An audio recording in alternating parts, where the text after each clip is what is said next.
bem-vindos a mais um programa da série Diálogo Filosófico. Estamos recebendo hoje em nossos estúdios o professor Flávio Botton. Ele é doutorando em literatura pela USP e professor dos cursos de Letras e Pedagogia da UniABC. Obrigado, professor. E hoje nós vamos estar falando sobre Caravaggio. Bom, Caravaggio é um personagem extremamente interessante porque a vida dele me parece que foi um trânsito entre a elite e também os grupos mais miseráveis. Ele vivenciou nos locais mais requintados, mas também os locais mais pobres. O que você poderia falar um pouco sobre isso e como foi o seu contato com esse personagem? Bom, a primeira vez que alguém encontra com um Caravaggio, a situação é sempre muito parecida. Não é? Há sempre um choque. E comigo aconteceu a mesma coisa. São pelo menos duas telas do Caravaggio, das quais eu me lembro até hoje, de ter visto pela primeira vez e ter ficado chocado com elas. Eu me lembro muito bem de ter visto a primeira vez que eu vi o Santo Tomé incrédulo e mesmo a Ceia em Emaús. São duas telas que me chamaram muita atenção. Esse foi o primeiro contato, acho que foi o choque, como se dá com todo mundo. E depois de algum tempo eu voltei ao Caravaggio, tentar estudar um pouquinho, tentar entender um pouco quem ele era e por que esse choque acontecia quando alguém se colocava diante das telas. Parece que ele teve uma vida até um pouco escandalosa, não? Na medida que alguns dos seus trabalhos ele usava como modelo pessoas que eram considerados marginalizados, como prostitutas, mendigos. Eu gostaria de saber como que esse aspecto da vida dele acaba influenciando a sua obra. Bom, é verdade. O Caravaggio chega até Roma por volta de 1590, num momento muito importante para a história da arte. Naquele momento, a história da arte, ou a arte, poderia se estagnar. Já não havia mais Leonardo, já não havia mais Michelangelo, não havia mais Rafael. E até os maneiristas já tinham esgotado um pouquinho as suas possibilidades. E o Caravaggio, quando chega nesse momento, ele imprime na arte um realismo tão brutal, tão cru, não é, que começa a chocar as pessoas. E até um novo termo é criado para isso. Não se chama, a pintura do Caravaggio não se chama de realista, mas se chama de naturalista. E a partir daí, fosse sublime, fosse grotesco, fosse belo, fosse horrendo, aquilo que deveria aparecer na arte. E por conta disso, o Caravaggio vai fazer algumas escolhas muito inusitadas e muito perigosas, né, principalmente para aquele momento da história. Há um caso de uma encomenda de um quadro que é o Velório da Virgem, em que o Caravaggio consegue o cadáver de uma prostituta que havia morrido afogada no rio Tibre. E utiliza esse cadáver de uma prostituta para pintar a Virgem Maria no seu velório. Obviamente isso foi um escândalo e o quadro foi recusado. Os padres que haviam feito a encomenda recusaram o quadro. A mesma coisa acontece com São Mateus e o Anjo. Né? A primeira versão de São Mateus e o Anjo, o santo aparece de pernas cruzadas, sentado de pernas cruzadas, e quase que em primeiro plano o pé do santo está completamente sujo, as unhas pretas, e abraçado com ele de uma maneira muito sensual, aparece um anjo. Esse quadro foi recusado da mesma maneira.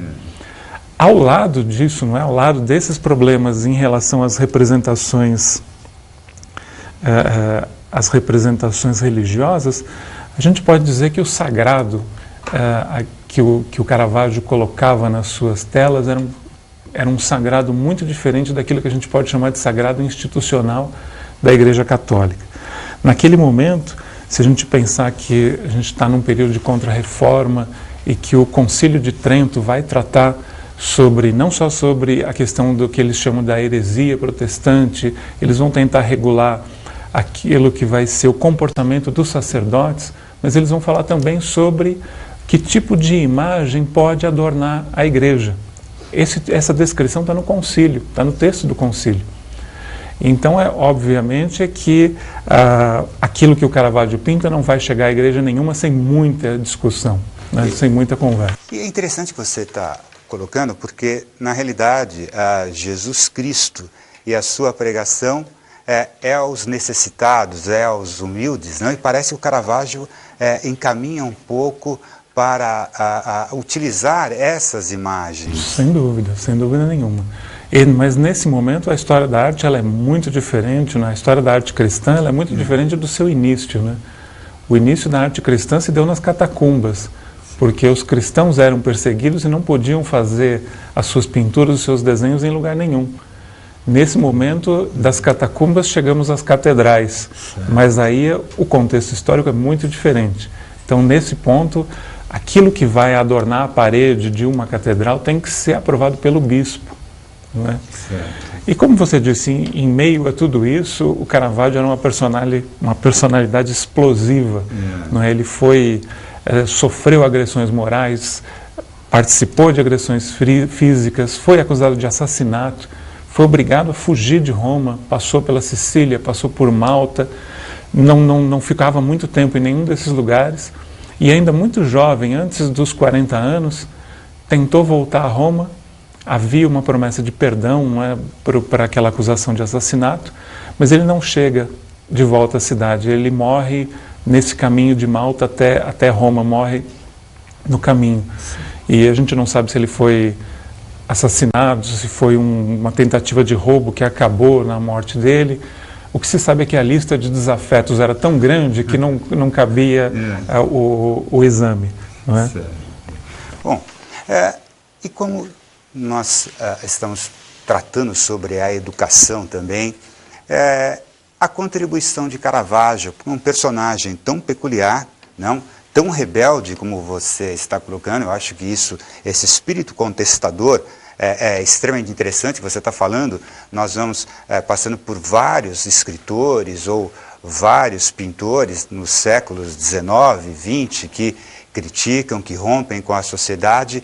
E na educação, qual é a contribuição que você imagina, ou que você pode nos falar aí do Caravaggio? Bom, sem dúvida, você tem toda a razão. Caravaggio não vai ser modelo de comportamento, a princípio não vai ser modelo de comportamento para ninguém. Ele mesmo tinha essa percepção.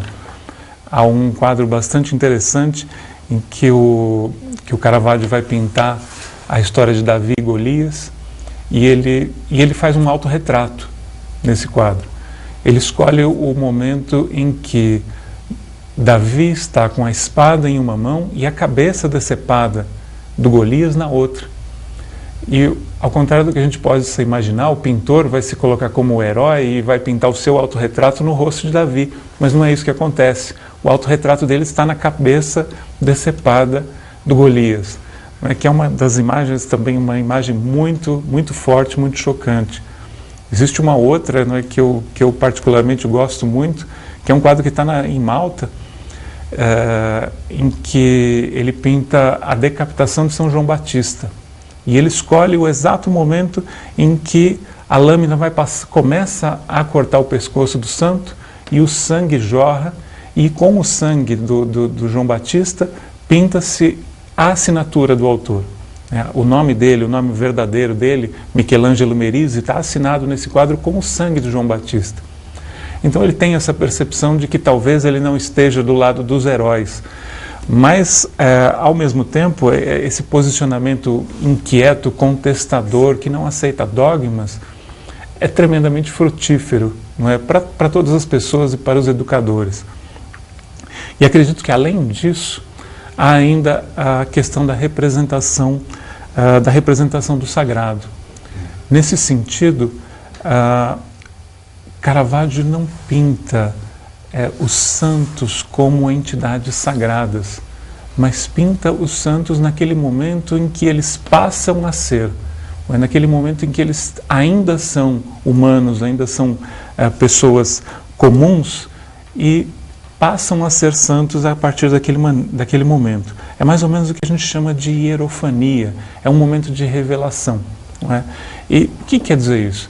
Quer dizer que todos os santos, todos os heróis, em um determinado momento, eram homens comuns e tomam uma resolução, escolhem um caminho que os torna grandes, que os torna santos, que os torna heróis. Um dos quadros mais interessantes para exemplificar isso é o São Tomé Incrédulo, justamente.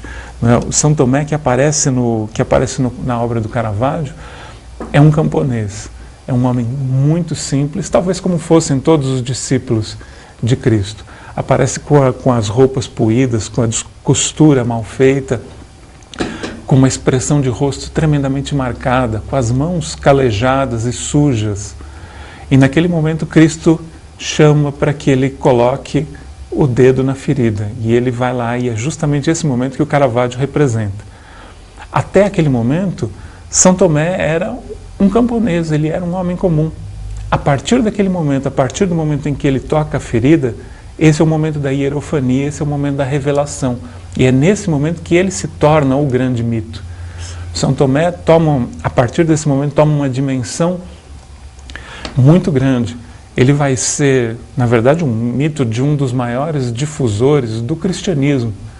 Hoje existem em várias partes do mundo, inclusive formações rochosas, formações naturais, que teriam uma semelhança com uma pegada humana, às vezes de proporções gigantescas. E as pessoas encaram aquilo como uma prova de que São Tomé teria passado por aquela terra e deixado a sua marca lá para difundir o cristianismo. Os índios brasileiros tinham uma lenda, não é, conhecida como a lenda de Sumé, de um homem que veio andando pelo mar e ensinou várias coisas importantes para os índios. Os jesuítas, quando tomaram conhecimento dessa lenda, associaram imediatamente com São Tomé, não é? A lenda de Sumé com São Tomé. Agora, até aquele momento, o momento em que Caravaggio resolve pintar São Tomé, ele é um camponês, ele é um homem pequeno, humilde e comum, que a partir daquele momento, que aí a gente pode chamar de revelação, um momento de iluminação ou de um momento de educação, assume uma postura transcendente, assume uma postura que transcende o ser humano ou as suas iniciais capacidades, suas iniciais possibilidades.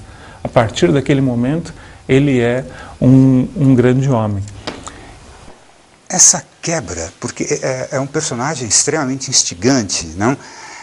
Essa quebra com a elite, não, esse pensamento dominante, essa forma como estava a sociedade, não? Nos faz lembrar, como já foi mencionado, não? Baudelaire, Rimbaud e recentemente, no caso dele, não? Andy Warhol e o Basquiat. Mas nesse sentido, um personagem com mais de 500 anos, ele é ainda atual?